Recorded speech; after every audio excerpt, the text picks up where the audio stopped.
All right, let's jump right in. Today, we're putting on our detective hats. Our case? A mysterious spot that's shown up on a liver scan. Now, this happens all the time, but figuring out what it is, well, that can be a real puzzle. So let's start the investigation. So here's our game plan. We'll start with how this whole thing kicks off. Then we'll meet our lineup of suspects, starting with the most common and thankfully harmless ones. Then things get interesting with a risky imposter before we raise the stakes and identify the real villains. And finally, we'll put it all together to solve the case. You know, every good mystery needs that one moment that sets everything in motion. And for us, it's a little something that pops up on a totally routine medical scan. Right there, that's the question that can just stop you in your tracks. It's a moment filled with a ton of uncertainty. So our mission here is to peel back that curtain and show you the exact clues doctors use to solve this very puzzle. Okay, first up in our investigation, let's look at the usual suspects. And the good news is, in the vast majority of cases, a spot on the liver turns out to be one of these: benign, totally non-cancerous lesions. Our number one suspect is the hemangioma. Now, don't let the word tumor freak you out. Think of it more like a harmless, tangled-up little ball of blood vessels. It is by far the most common benign spot you can find on a liver.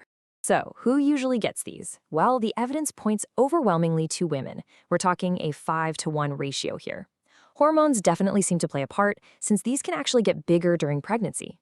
On an ultrasound, they typically show up as these bright white spots, and here's a huge telltale sign: there's no blood actually flowing inside the lesion itself. Now, if we want to be absolutely sure, we need a fingerprint. And on a CT or an MRI scan, a hemangioma has a very specific one. It's called peripheral nodular discontinuous enhancement. I know it's a total mouthful, but trust me, it's the absolute key to cracking this part of the case. Let's break that jargon down. So first, when the patient gets contrast dye, it starts to light up the very outer edge, the periphery of the spot. Second, it doesn't light up in a smooth, perfect circle. Instead, it shows up in these separate, clumpy little nodules. And third, over the next few minutes, you can watch as those bright spots slowly creep toward the center, kind of like paint slowly filling in a canvas.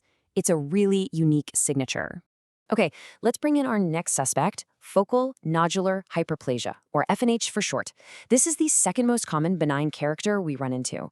And what's really interesting here is that it's not made of weird foreign cells. It's actually made of perfectly normal liver cells. They're just, not organized correctly. FNH is a bit of a master of disguise. Seriously, they call it the stealth lesion because sometimes it's incredibly hard to even see on an MRI. But it has a tell: a little central scar that lights up with contrast dye after a few minutes have passed. Oh, and here is a super important clue to file away for later. FNH has absolutely zero connection to birth control pills. And that's going to become very important in just a minute. And here we go. This is where our little detective story gets a plot twist. Because it turns out not all benign lesions are created equal. It's time to meet the adenoma. So, the hepatic adenoma is technically benign, but honestly, it's an imposter. It likes to pretend it's harmless, but it's secretly carrying some real risks. And its whole existence is very closely tied to hormones. Remember what I just said about FNH? Well, this is where that clue pays off. Unlike FNH, adenomas have a direct, undeniable link to hormones. We see them pop up in women taking oral contraceptives and in men who are using anabolic steroids. This isn't just a clue anymore. It's a direct lead in our investigation. So why do we call it a risky imposter? Well, for one, an adenoma can actually rupture and bleed, which can become a serious medical emergency. And even more concerning, though it is rare, it has a small chance of transforming into liver cancer. The good news? They often just shrink away if the person stops taking the medication that's causing them. In the world of adenomas, size is everything. And 5 centimeters? That's the magic number. Any lesion that grows larger than this is often surgically removed simply because the risk of it bleeding or turning into cancer goes up a lot. Okay, so we've met the usually harmless suspects and the tricky imposter.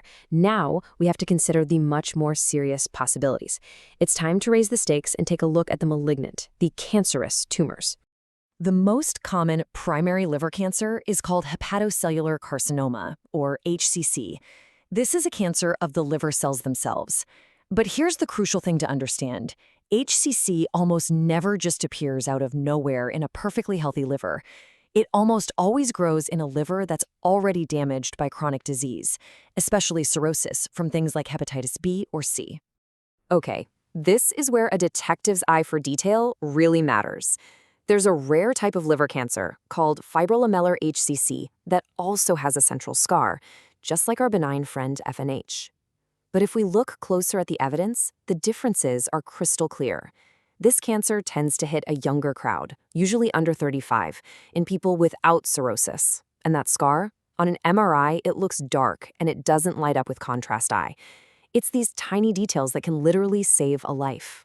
Now for our other major malignant suspect. This one isn't a cancer of the liver cells, but of the bile ducts, the plumbing system that runs through the liver.